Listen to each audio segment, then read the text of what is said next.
welcome back to Let's Play The Evil Within with me, Jerupidus, and today we're going to be playing the DLC content called The Executioner.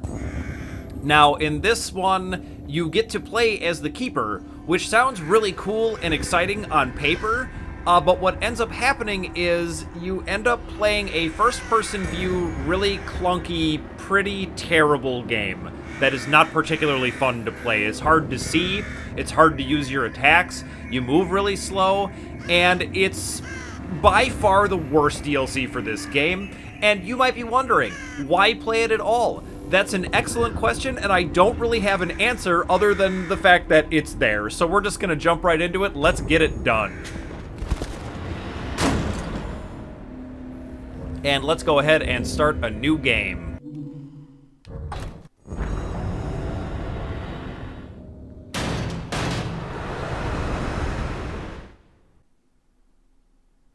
Continuation of STEM operational testing. Examine process of escaping system exploited by Wither's subject and facilitate father subject's rescue of daughter's subject.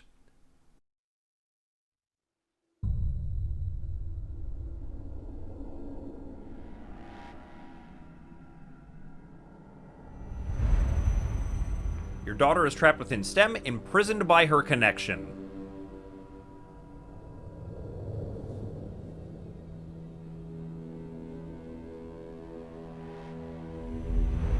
To free her, you must also connect to STEM and eliminate all other subjects from within.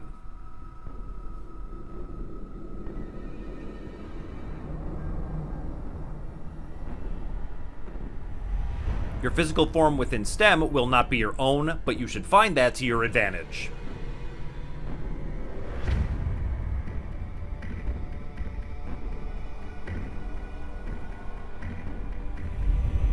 STEM's influence will eventually erase your daughter's memories, and she will become another creature of STEM.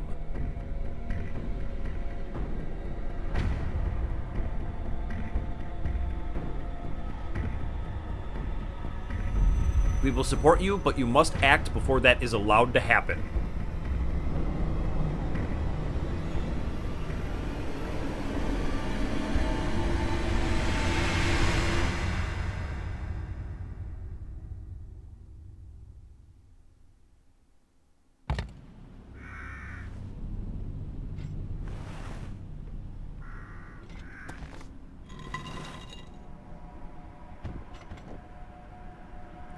And so we are the Keeper, and the first thing you'll notice is that this is now from first-person perspective, but there's this document right in front of us, so let's go ahead and grab it. MOBIUS Directive Number 1, Establish Synchronization. Final test subject has been successfully inserted, and attunement with the safe-headed creature has been verified. You should be able to use our carrier wave to scan for residual traces of strong emotions. New directive files will be transmitted for placement into the environment. And so what that means is we have a button we can press that will kind of illuminate things in the environment for us.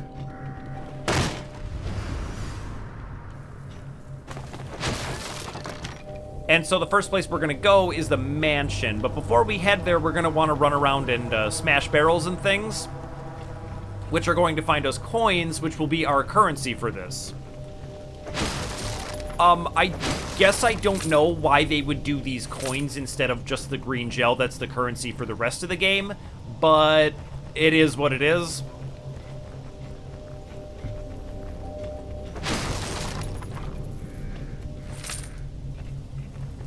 And we'll be able to do things like buy upgrades for our movement speed and our damage, stuff like that, but we'll see that when we get there. One of the nice things is that you don't have a stamina bar, so you can just kind of run. The weird part about it is you can only kind of run forward. You can't run while strafing. So you'll be running, and then you go to strafe, and you slow down, but then when you press up again, all of it feels really, really bad, I'm not gonna lie.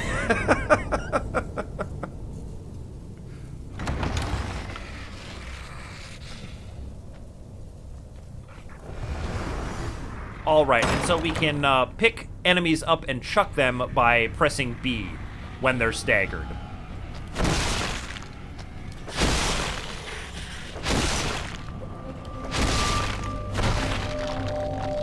And then let's give him a toss. And you really, really chuck them. It's kind of awesome. But it all, to me, feeds into all of the other things about this game that are cool, but end up just being really frustrating, where it's a good idea and should be really fun.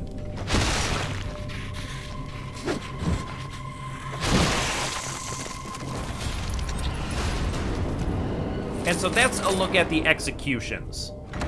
So you can either pick up an enemy and throw them, or you can execute them when they're staggered. And I don't want to constantly harp on the flaws of this thing, but I have to tell you, the camera switches to third person. And when that happens, where you're standing in third person is not where you were in first person, and it's insanely disorienting.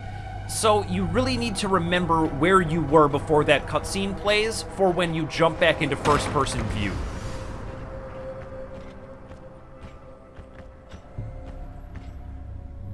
And there is a ghostly vision of our daughter. Let's go ahead and pick up this diary here. Daughter's diary number 1. Dad, the doctor said you were going to come help me. Are you ever going to get here? There are monsters all over the place. I'm going crazy. And we're here to help her. But it's just so incredibly thin, right? Like, save your daughter. She's in STEM, so now you gotta go in STEM. There is literally no reason for this to exist, other than that they thought it would be cool to have kind of a power fantasy to play as the Keeper. But it all ends up just feeling pretty bad.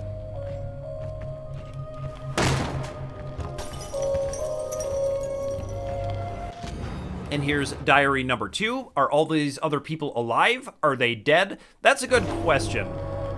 The answer is they're mostly absorbed by STEM. Now here's going to be how we do upgrades. But we only have 7 coins right now, which is not nearly enough to buy anything at all, so why don't we keep going?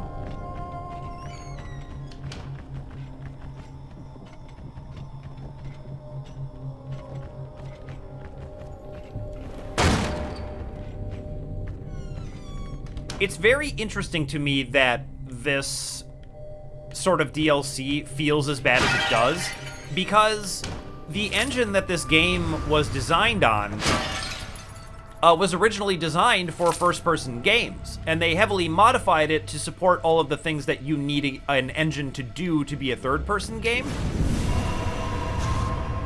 But somehow... it's just so bad. All right, daughter's diary number 3. I saw some guy killing the monsters. I think I should go meet him and see what happens. He might know Dad, but just in case he's some kind of creep, I'm going to leave my letters and stuff here.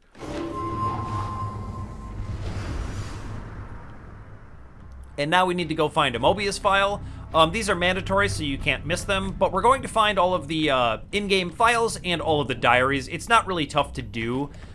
There's not a lot to this. It's supposed to be, I would say, close to something like the Mercenaries mode in Resident Evil 4, where there's just constant waves of enemies that you have to fight. But just due to how clunky it feels, it just isn't particularly fun. Mobius Directive number 2. Eliminate test subject CB212, the murderer. This experiment will explore a method of extraction from within the STEM environment. Your objective is to rescue your daughter, who is already inside STEM, by eliminating all other connected test subjects. Subject CB212, a convicted murderer, has been completely dominated by STEM. His influence grows, and he is disrupting your daughter's memory patterns. Kill CB212 and assess the girl's condition. Supplementary information. STEM erodes a subject's memories incrementally, gradually altering their personality and their physical appearance until finally the subject is completely dominated by STEM. Based upon the data from the Ruvik incident, it can be inferred that the Ruvik entity was able to leave the STEM system by entering the physical body of the test subject Leslie Withers. This first trial will explore STEM's mental degradation effects on more standard methods of egress. Transmissions from the outside, as well as tracking within STEM, are subject to error and time delays. Use your own judgment in handling any encounters. Connection status: 7 subjects, adolescent female, detective, twin sibling, paroled murderer, psychiatric patient, ex-soldier, father of adolescent female. So the adolescent female and the father are us, and the murderer is the sadist. And we'll see who everybody else is pretty soon here. But for now, we're going to find the door to CB212, and in there, we're going to go ahead and deal with the Sadist.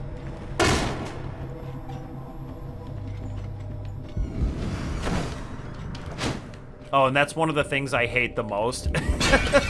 So if you're running and you hit attack, you do this kind of lunging attack, and it pretty much always just flings you past whatever you were trying to hit. And it also does it by accident when you're approaching an enemy you'd like to stop an attack, and sometimes it'll do the lunge attack, and oh man, it's really, really frustrating. Now, we could crawl underneath this, but I think it'll be more fun to fling the chair into it.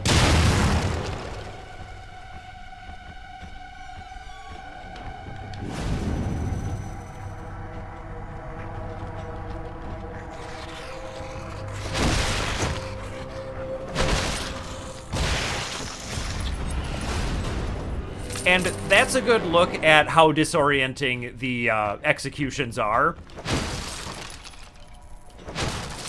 But you'll see when we get into more heavy combat scenarios just how bad it can get. But I don't want to be negative. It's not completely insanely unfun to play. Like, you know, I'm playing it for the second time for a reason. It's because I want to show it off. But there are just a few too many flaws with it to make it something that you'd really like to just pick up and play kind of whenever you want, when you want to have some fun, the way the Mercenaries mode in Resident Evil 4 is. Transcript subject CB212, the murderer. Nobody said it was going to be like this. Time index 01, these motherfuckers barely put up a fight. Time index 02, that old broad who put me in here might have shown me a better time. 03, who the fuck put a kid in here? Thought this place was full of zombie crackheads. 04, your dad's who? Who the fuck is that? Why should I care? 05, knew I couldn't trust that little shit trying to pocket my loot. And 06, what the fuck? I can hear someone whispering at me. 07, you trying to get inside my head? You think you know me? 08, don't be giving me orders. 09, where'd that sweet little girl go? Gotta be around here somewhere. 10, now I see what you were after, tricking me into coming in here. And 11, you think I'm your lab rat? You think you got me? I will kill every last one of you.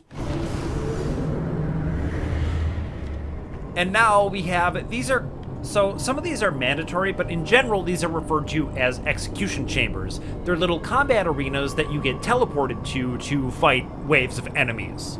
And in here, we're going to battle the Sadist, so let's get to it.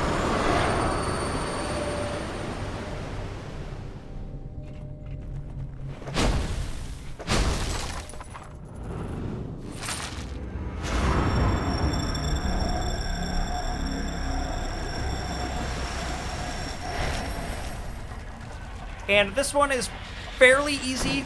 Oh, there it is. The lunge attack, my favorite thing.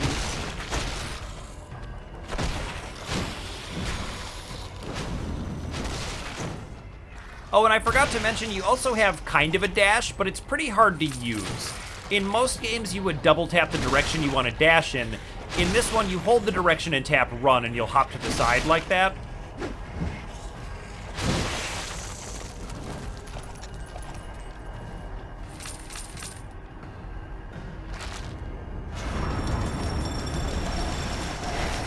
And now we've got to fight the Sadist.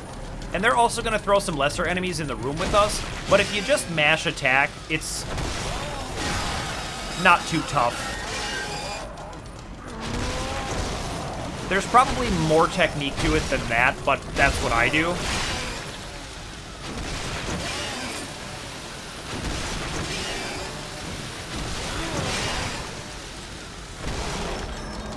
And down he goes.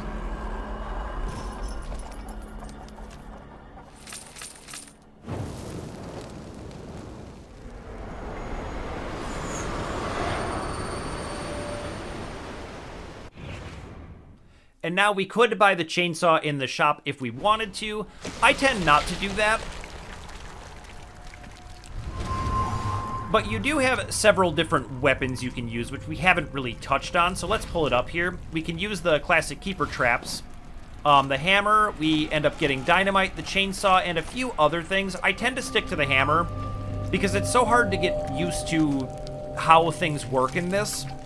that once you figure out a weapon and a good way to use it, I just stick with it. MOBIUS Directive 03, eliminate test subject CB207, twin. The rate of your daughter's memory loss has been greatly reduced with the death of CB212. It can be surmised that his influence on others has been negated.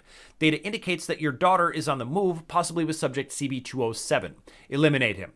Data will be recorded and progress and stability of STEM domination analyzed. Supplementary information. Dominated subjects are used by STEM to emit at wavelengths which deteriorate the memory and willpower of others in the area. This ancillary function serves to accelerate STEM's domination function. Testing and analysis needed to determine effect of removing a relay point upon the stable extraction of a subject in a target memory state.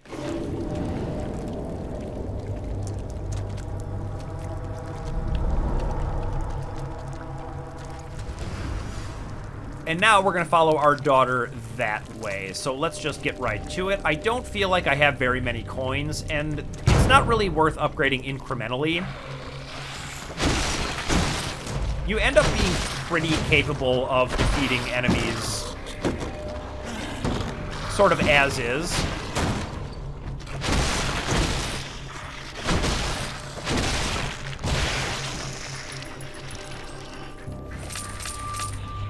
Now, where did that other one go? There he is.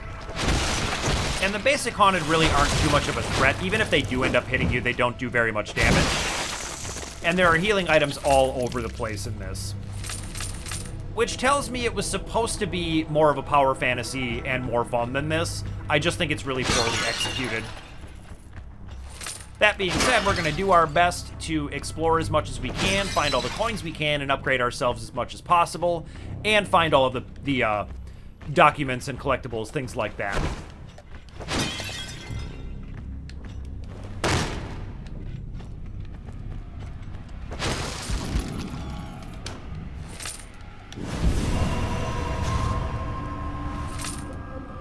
And using that sort of, I guess I'll refer to it as your spider sense, because I don't even remember what they call it, but we're going to use that to find a few hidden coin caches, which is going to help us get our upgrades that we want, namely damage and movement speed, as fast as possible.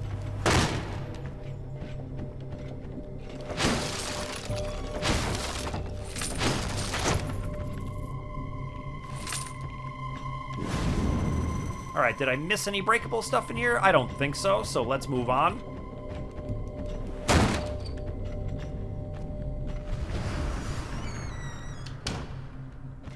Alright, before I head that way... I came in here? I'm pretty sure I did. Yeah, I did. Okay. I think we're ready to move on. And this is used as kind of a doorway system, the same as the first real Keeper boss fight that we got into with Sebastian, where he kills himself to teleport into another room.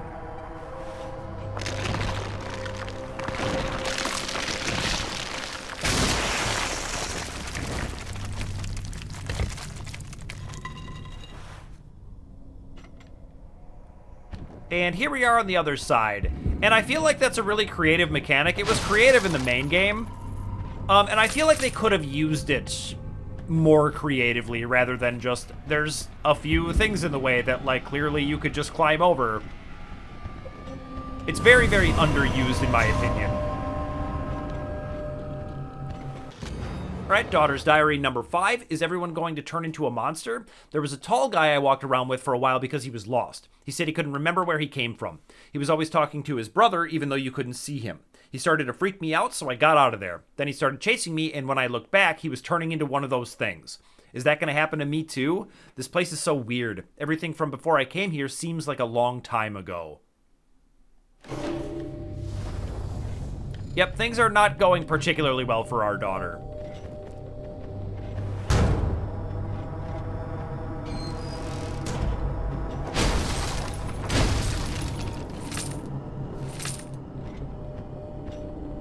Alright, let's grab this document.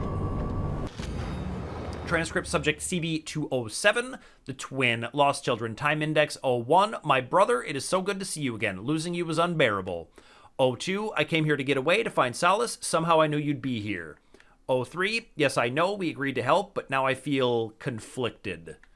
Number 4, no, I'm changing. Just look at my body, don't you see it? Why aren't you changing? And 05, you know, I feel like it's not just my body. Our mind is changing. And 06, who do you think this girl is? Surely she couldn't be working for them. That's inconceivable. 07, the girl ran away. I think I scared her. 08, that thing at the core of me that is not me continues to grow. You feel it too? 09, the hooded man watches me. Is he deaf? And 10, we can play like when we were kids. And now we're going to have to eliminate Zehn, one of the giant twins.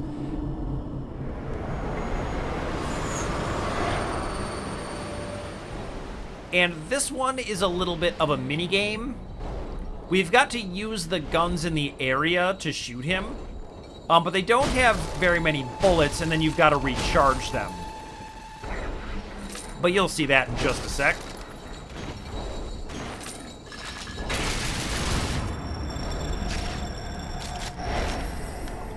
You've got to mash A to recharge them, but he comes right at you when that happens.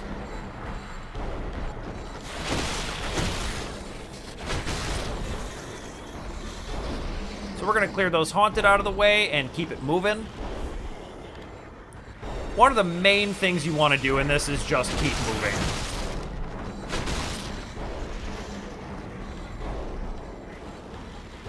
So I'm going to see if I can get back to this gun and mash A again. There are a few others in the area, but I like this one.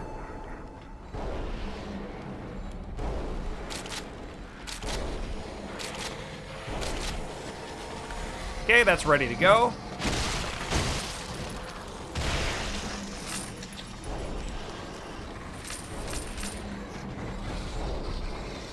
And let's just take the loop around again.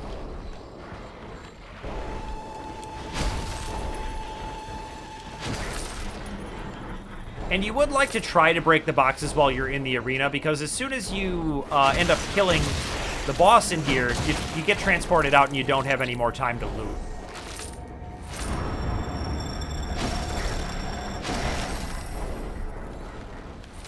But if Zehn gets a hold of you, he is really, really damaging, so we want to make sure we're keeping our distance as best we can.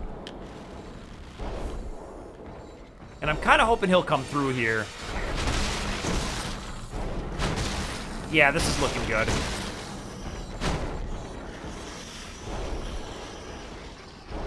Maybe I'll be able to get a shot at him here.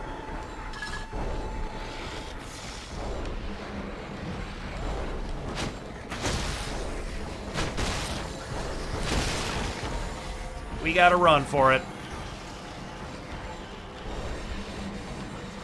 It's definitely tricky with all the lesser enemies they throw in the arena with you to kind of get you off your mark.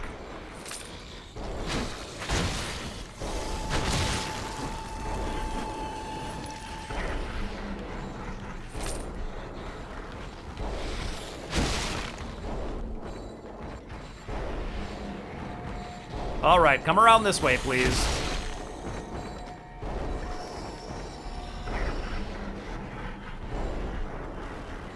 And hopefully this time, when we come around to the gun, we can get another shot off at him.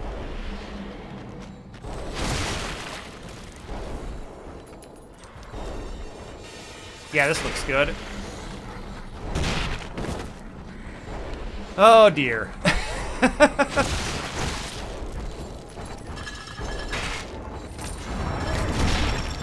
Now, that didn't work out, did it? Yeah, you definitely cannot fight him hand-to-hand.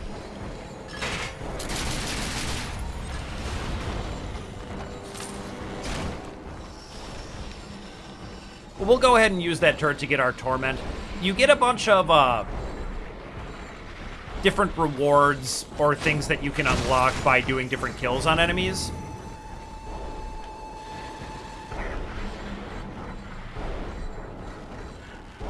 But generally speaking, I don't really worry about it. If you want to be a super completionist, you can try and get all of those done. But just due to how clunky the controls are,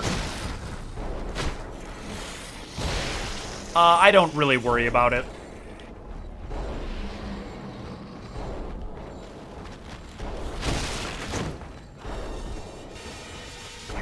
Feel like he's right behind me.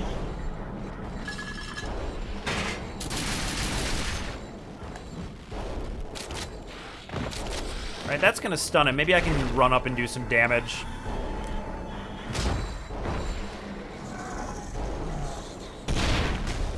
There we go. And you will see me accidentally activate that a lot. It's also left stick click, so it happens quite frequently.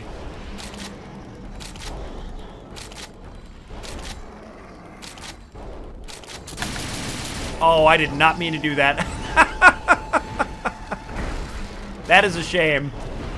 Shifting my hand position back, I accidentally pulled the trigger on it. And now I'll have to mash it out again. Oh, dear. Fortunately, there's some healing here, though.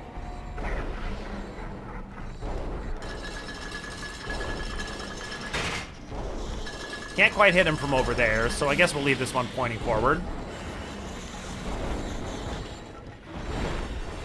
But I might be able to get this one off. That would be sweet.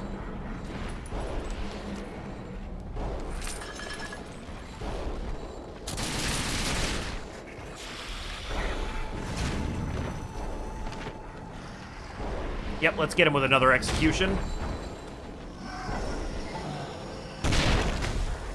And I gotta feel like I can just mash it out at this point. There we go.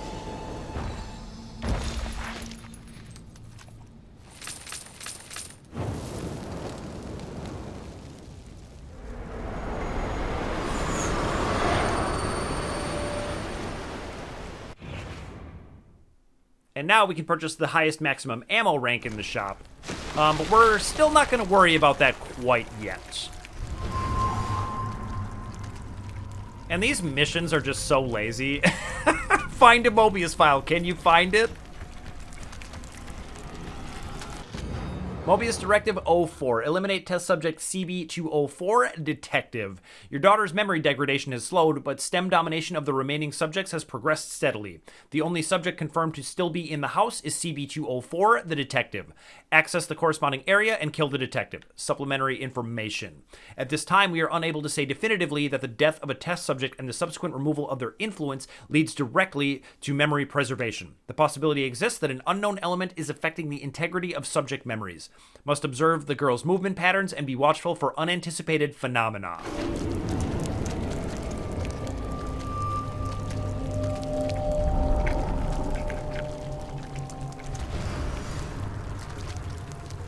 And now we've got to find the door to CB204, which is going to be right that way. It might be time, actually,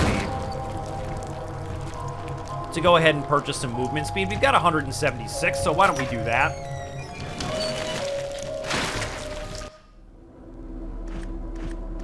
And this is what the store looks like. It's pretty rudimentary, but we can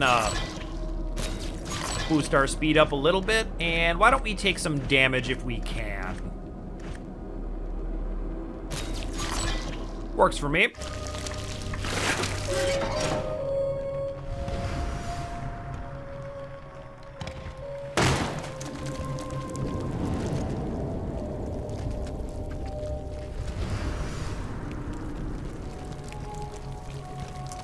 And this is going to be our execution chamber. These are just like fun little challenge areas that you can do just to get more in-game currency.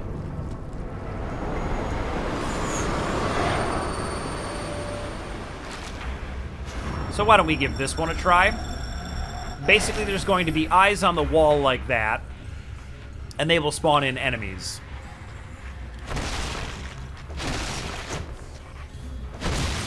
I hate the way that horizontal swing just routinely misses them. It drives me insane.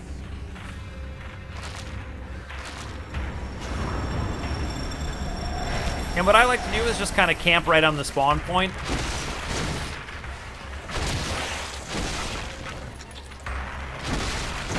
Because usually you'll have enough time to kill one of them before the next one gets near you.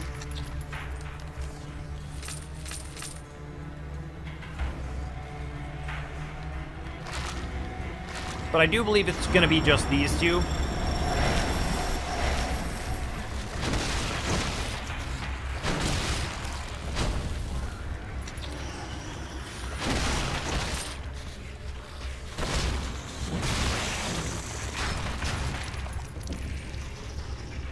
And there, did you see that? Was it easy to tell where we even were when we got back to in control of our character? And when those guys go down and they have the red sort of pustules on them, you gotta smash them or they will become an explosive enemy and chase you around, and there's not really much you can do about it once that happens. They're just gonna kind of get you.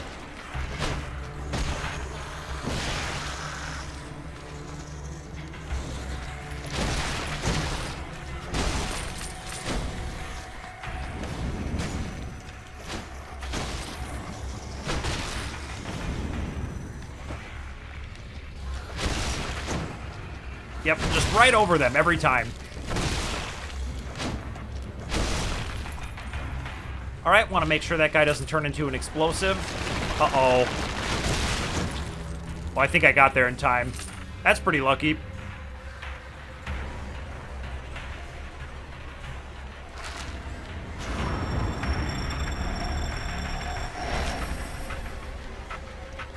And then with the little safe symbol over his head will be the final one, and we just gotta kill him and we'll get our reward.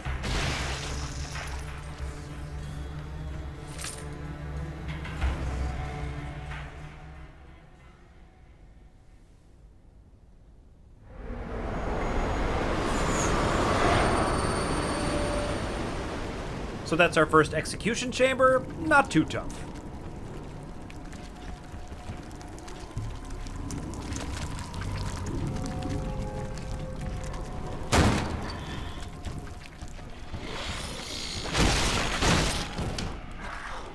I will say this, though. As much as I've complained about this DLC, this mansion section is actually infinitely more fun than it is in the main game.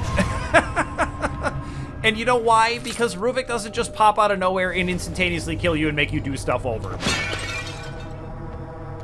So it does at least have that going for it.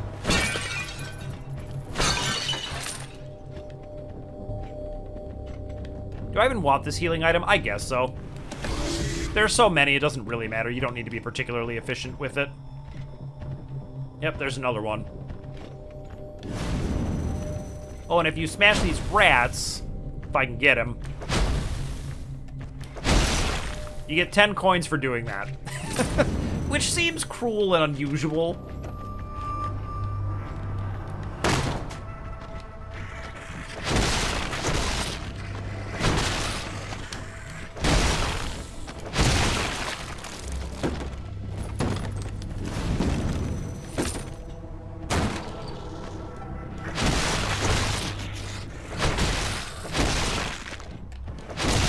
I think would have really helped is a combo system. Like, instead of it's just the same 3 attacks, it's always this. If different buttons did different attacks and you could kind of style on enemies, I think that would have been awesome. As it is, you just have one attack, and if you mash it, you get 3 in a row. And that's the same attack you do for the entire game. The different weapons definitely mix it up, but I think something like that would have been awesome.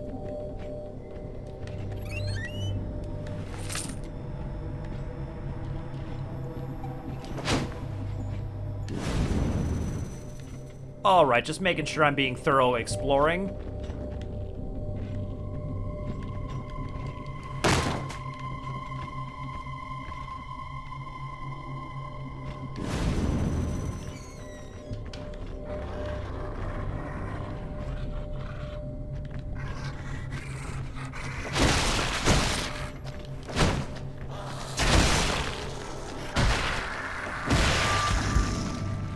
We'll smash that guy's head against the wall. And when we come in here, we'll be able to find another letter. Daughter's diary, number 7. I'm all right. The guy with glasses didn't look like anyone I should be talking to. I can still hear his laughter in my head. I don't think he knew who he was anymore. I think the trick to keeping my mind together is to think about all the stuff I'm going to do when I get out of here. That's not a bad idea, keeping hope alive like that.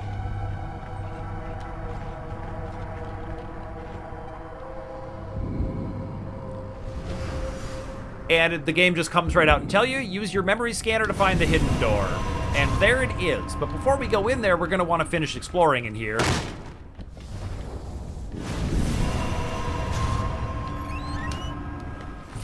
Should be able to find a few coins opening up drawers and things.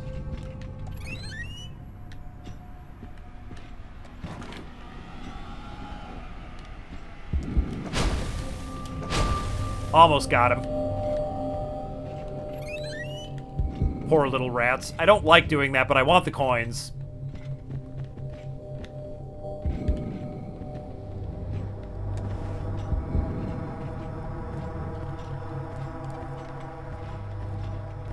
And if we come through here, we'll be able to find another hidden coin stash.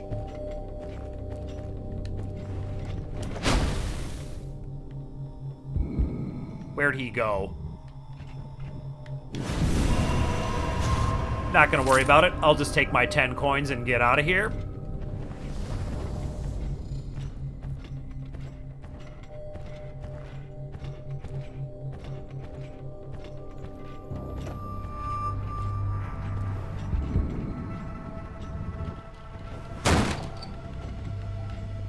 Oh, there is...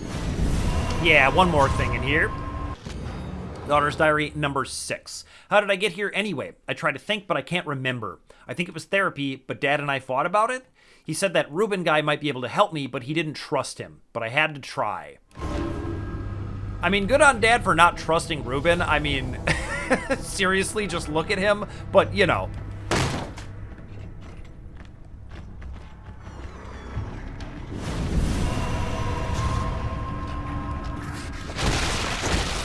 We'll worry about that coin after we smash this haunted's head in.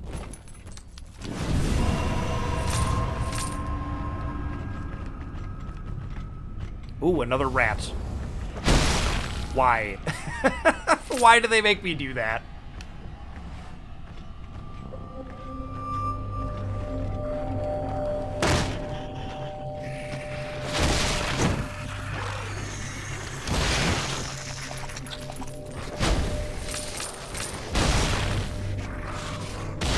Yep, and you can see it looks like the haunted's gonna be right in front of you, but then when you get back to where you actually are, he's not.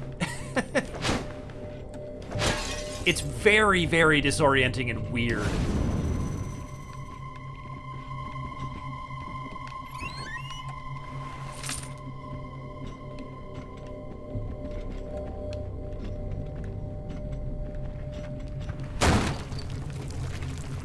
All right, now that we're done with exploring that area fully, we can get back to that hidden door and follow where our daughter went.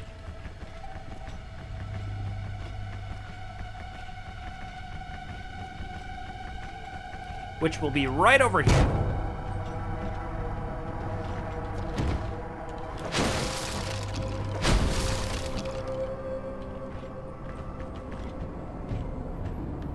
And I think for this, I'm going to want to hit the upgrade safe.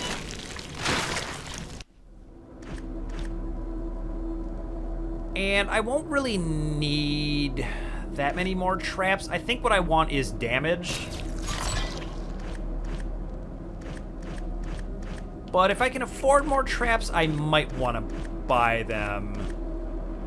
I could do a little bit more defense. That actually probably makes sense. Because this one is the first really, really challenging one. So let's get to it. Archive record, subject CB204, the detective, phase 5. At phase 4, our detective subject exhibited repeated loss of self-awareness as well as involuntary suicidal tendencies. We count at least 4 attempts. Subject also showed repeated intermittent physical deformation. Subject's initial recovery has reversed course, and at present he has lost self-awareness. Inflow of consciousness from other subjects is a component of STEM domination. Subject's memories appear to be disorganized and linguistic ability minimal. And that, of course, is Joseph Oda. So let's fight him.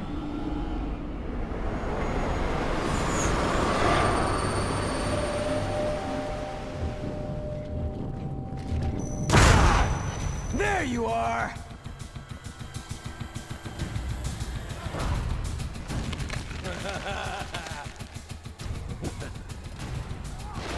And now the first thing we're going to want to do is get to cover because he shoots at us, and Joseph does crazy damage. Now we're going to want to get some traps down.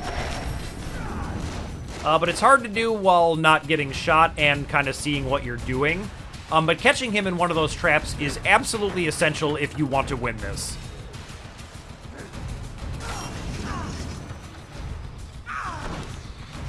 Oh, I need to combo badly.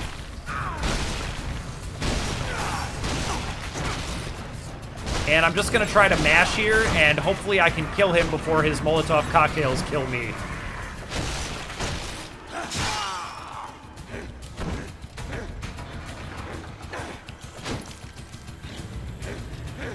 Okay, he's going to head back up top.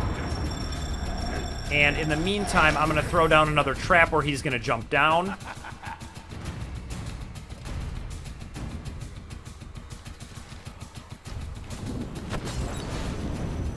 Oh, he got me with a Molotov. I think we're dead.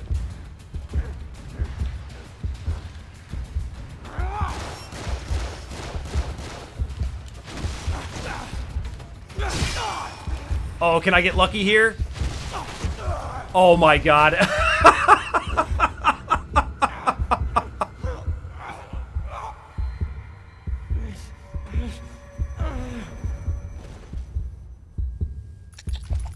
I absolutely am stunned that I did that on my first try.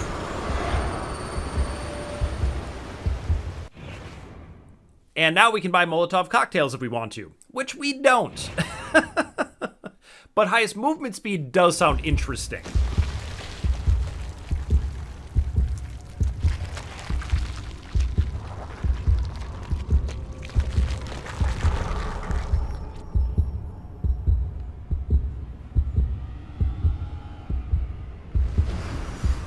And with Joseph defeated, we can now follow our daughter again.